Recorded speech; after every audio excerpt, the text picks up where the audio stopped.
नमस्कार दोस्तों, स्वागत है आपका हिंदी नॉलेज शो में। तो दोस्तों, हमारे बड़े बुजुर्ग कह गए हैं कि इंसान सुबह से शाम तक कितना भी करोड़ों धन कमा ले, कितना भी किलो सोना चांदी कमा ले, लेकिन शाम के वक्त जब भूख लगेगी तो खाओगे दो रोटी ही। अब यही कहावत दुनिया के कुछ सबसे अमीर देशों पर फिट बैठ रही है जब दुनिया में खाद्यान्न संकट पैदा हो गया है। दरअसल दुनिया के कुछ अमीर देश ऐसे हैं जो कहने को तो डेवलप हो गए हैं, पूरी तरीके से विकसित, पैसा भी खूब है, इकोनॉमी अच्छी तरीके से आगे बढ़ रही है और देश की जनता खूब पैसा कमा रही है, लेकिन उस पैसे का क्या फायदा जो दो रोटी भी नसीब ना करवा सके। क्योंकि इस समय जो दुनिया भर में खाद्यान्न संकट पैदा हो गया है, इसने दुनिया के अमीर से अमीर देशों की चूल्हे हिलाकर रख दी हैं। उदाहरण के लिए आप ले लीजिए एशिया के सबसे अमीर देशों में से एक सिंगापुर को, जो एक तरीके से डेवलप हो चुका है, लेकिन इस समय बड़े खाद्यान्न संकट से जूझ रहा है। और इसी बीच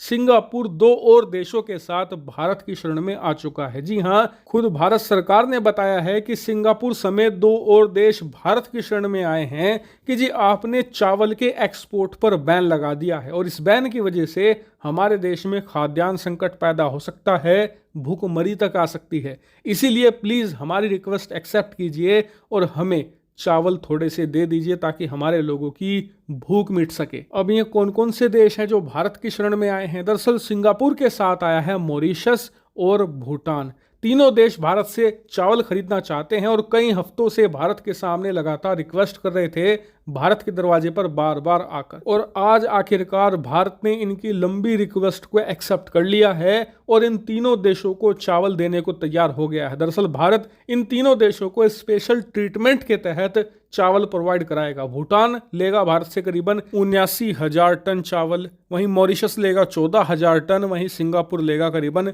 50,000 टन चावल। और सबसे इंपॉर्टेंट बात यह है कि ये सभी प्रकार के चावल होंगे, लेकिन गैर बासमती। जी हाँ, बासमती चावल का एक्सपोर्ट नहीं होगा। इसका कारण ये है कि भारत की मंशा ये है कि जो बासमती चावल है वो अमीर वर्ग के लोग खाते हैं इन देशों में। ऐसे में हम गैर बासमती देकर इस बात को इंश्योर करेंगे कि जो वहाँ के गरीब तबके के लोग हैं, सिंगापुर के, मॉरिशस के, भूटान के, उन्हें खाना उपलब्ध हो सके, वहाँ पर भुखमरी ना फैले। क्योंकि जो अमीर आदमी है वो तो कहीं ना कहीं से जुगाड़ कर ही लेगा। लेकिन आपको बता दूं कि ये सिर्फ 3 देश नहीं होंगे जो भारत की शरण में आएंगे। जैसा कि पिछले साल हुआ था जब अनाज दुनिया भर में कम हो गया था, तो बहुत सारे देश भारत के पास आए थे अनाज लेने के लिए। इस साल चावल के केस में ऐसा ही होगा। आने वाले कुछ ही दिनों में आप देखेंगे कि दुनिया के कुछ सबसे अमीर और विकसित देश भारत की शरण में आएंगे चावल लेने के लिए, ताकि उनके देश में भुखमरी ना फैले। और जैसा कि हमने पहले भी देखा था, इस बार भी ऐसा ही होगा। भारत थोड़ी थोड़ी मात्रा में सबकी झोली भरेगा, किसी को खाली हाथ नहीं जाने देगा। लेकिन फिलहाल के लिए सिंगापुर बहुत खुश है। इनकी जो फूड सिक्योरिटी है वो भारत ने इंश्योर कर दी है।